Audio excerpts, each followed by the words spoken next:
What is going on, you wonderful thought-having people you? I'm Jake from Give It Thought, and let's just dive right in today. This year's PlayStation experience is right around the corner, and the attendees were recently announced. It takes place December 3rd through the 4th, and in the past, some really big games have been announced there. I think Paragon, the console MOBA, got announced there last year. Oh, and Psychonauts VR was shown off too. And one of my favorite games, Ni no Kuni, had its sequel announced. So it's safe to say there's a lot to look forward to. Let's talk about who is showing up this year though. There's all the big players who normally never miss things like this: Activision, EA, Ubisoft. But then we have our smaller players like Naughty Dog, Guerrilla Games, who developed the Killzone series and the upcoming Horizon Zero Dawn, and Sony's Japan studio. So we can expect to see a lot of first-party titles announced given that roster. Unfortunately, we don't have a list of the games scheduled yet, but we do know the publishers and some of the developers. There is a huge list though, and if you're looking forward to any game at all, I'd suggest you check out the list, which I'll link to in the description, and you can see whether or not your favorite developer is on there. There are some noticeable absences from this year's list though, most notably Sucker Punch, which is another Sony exclusive studio. The last thing we saw from the developer, made famous by the Sly Cooper and Infamous franchises, was Infamous First Light back in 2014, which was a DLC/spin-off to the Infamous Second Son game. And another absence is Square Enix, who is behind the upcoming release of Final Fantasy XV. It is reportedly getting another demo in Japan, so this would be a great place to announce it in the US. The odd thing about this is that last year, Square Enix was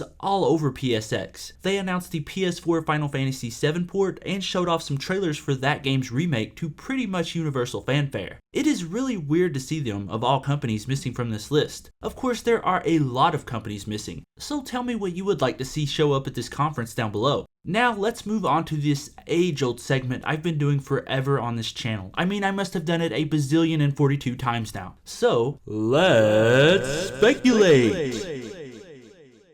Gosh, that was so stupid.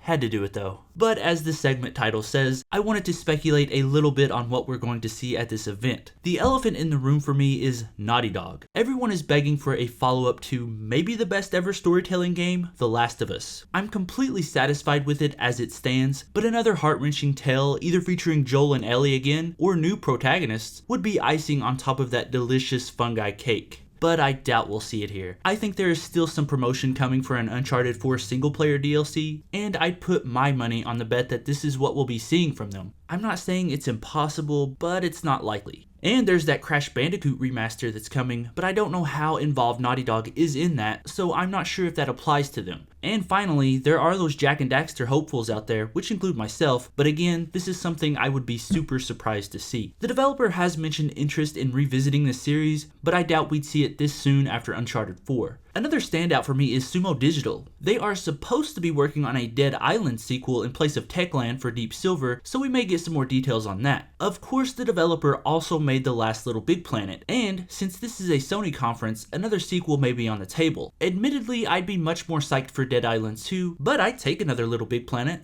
And finally, I wanted to mention Bandai Namco for a second. They published the first Ni no Kuni game for the PS3, so I'd love to see some more details about the upcoming sequel. A few details have been released, which includes some kind of city building function, and since it is level 5, you know it is going to be good. So let's all cross our fingers for that. Unfortunately, that's about all the time I have for today, but why not tell me what games you think Naughty Dog or publishers like Warner Brothers might show off to us in a couple days. You can be sure I'll be sticking around to answer the comments. But I think that's the end of today's video. If you enjoyed this video, you know what you have to do. Hit that like button for me, and if you're new here and want to be caught up on all the latest gaming news, all you have to do is hit that subscribe button. I put out a video every single day, so to be first in line for those, the best way to do that is to be under a subscription. And if you want to check out yesterday's video, it was all about Donald Trump of all things, but if you're interested, click that annotation right there, or check down in the description for a link to that video. But that's it for me today. Thank you so much for watching. And remember, give thought to everything.